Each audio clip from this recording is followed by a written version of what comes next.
ನಾಳೆ ನಮ್ಮ ಎಲ್ಲ MLAಗಳು, ಮಂತ್ರಿಗಳು, ಮುಖ್ಯಮಂತ್ರಿಗಳು, ಉಪಮುಖ್ಯಮಂತ್ರಿಗಳು ನಾಳೆ ದಿಲ್ಲಿಯಲ್ಲಿ ಪ್ರತಿಭಟನೆ ಇಟ್ಕೊಂಡಿದ್ದೀವಿ.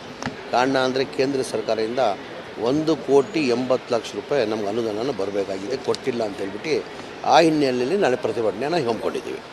ಸರ್, ನಿಮ್ಮ ವಿರುದ್ಧ ಬಿಜೆಪಿ ಅವರು ನಾಳೆ ಇಲ್ಲಿ ಪ್ರತಿಭಟನೆ ಮಾಡ್ತಾರೆ ವಿಧಾನಸೌಧದ ಮುಂದೆ. ಇಲ್ಲರಿ, ಅವ್ರ ರಾಜ್ಯದ ಬಗ್ಗೆ ಚಿಂತೆ ಇಲ್ಲ. ಈಗ ನಾವು ಏನಕ್ಕೆ ಪ್ರತಿಭಟನೆ ಮಾಡ್ತಿರೋದು? ರಾಜ್ಯಕ್ಕೋಸ್ಕರ ನಮ್ಮ ದುಡ್ಡು ಬಾಕಿ ಇದೆ, ದುಡ್ಡು ಕೊಡಿ ಅಂತ ಕೇಳೋಕೆ ಹೋಗ್ತಾ ಇರೋದು.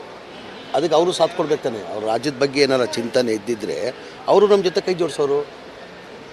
ಅವ್ರು ಹೇಳ್ತಿರೋದು ರೈತರ ಪ್ರೋತ್ಸಾಹ, ಹಾಲಿನ ಪ್ರೋತ್ಸಾಹನ ನೀವು ಬಿಡುಗಡೆ ಮಾಡಲಿಲ್ಲ, ಜನರ ಬಗ್ಗೆ ನಿಮಗೆ ಕಾಳಜಿ ಇದೆ. ಈಗ ನಾವು ಹೋಗ್ತಿರೋದು ಪ್ರತಿಭಟನೆ ಏನಕ್ಕೆ ಮಾಡ್ತಿರೋದು? ನಾವು ಪ್ರತಿಭಟನೆ ಮಾಡ್ತಾ ಇರೋದು ಕೇಂದ್ರ ಸರ್ಕಾರದಿಂದ 1,80,00,000 ರೂಪಾಯಿ ಬಾಕಿ ಇದೆ, ಅದು ಕೊಡಿ ಅಂತ ಕೇಳೋಕೆ ಹೋಗ್ತಾ ಇರೋದು. ಇವ್ರಿಗೆ BJPಯವ್ರ ಶಾಸಕರಿಗೆ ರಾಜ್ಯದ ಬಗ್ಗೆ ಕಾಳಜಿ ಇದ್ದರೆ ಅವರು ನಮ್ಮ ಜೊತೆ ಬಂದು ಕೈ ಜೋಡಿಸೋರು. ಅವರು ಇವತ್ತು ಬಂದಿದ್ದರೆ ನಮ್ಮ ದುಡ್ಡು ಬಿಡುಗಡೆ ಆಗೋದ? ಅವ್ರು 25 ಜನ MP ಗಳಿದ್ದಾರೆ, ಅವರು ಶಾಸಕರು 65 ಜನ ಶಾಸಕರಿದ್ದಾರೆ. ಅವರೆಲ್ಲ ಬಂದು ನಮ್ಮ ಜೊತೆ ಕೈ ಜೋಡಿಸಿದರೆ ನಮ್ಮ ರಾಜ್ಯಕ್ಕೆ ಒಳ್ಳೇದಾಗತ್ತಾನೆ. ಅವ್ರ ರಾಜ್ಯದ ಬಗ್ಗೆ ಚಿಂತೆ ಇಲ್ಲ, ಅವ್ರಿಗೆ ಬರೀ ರಾಜಕೀಯ ಲಾಭ ಏನು ಬೇಕು ಅದು ಮಾಡ್ಕೊತಾರೆ.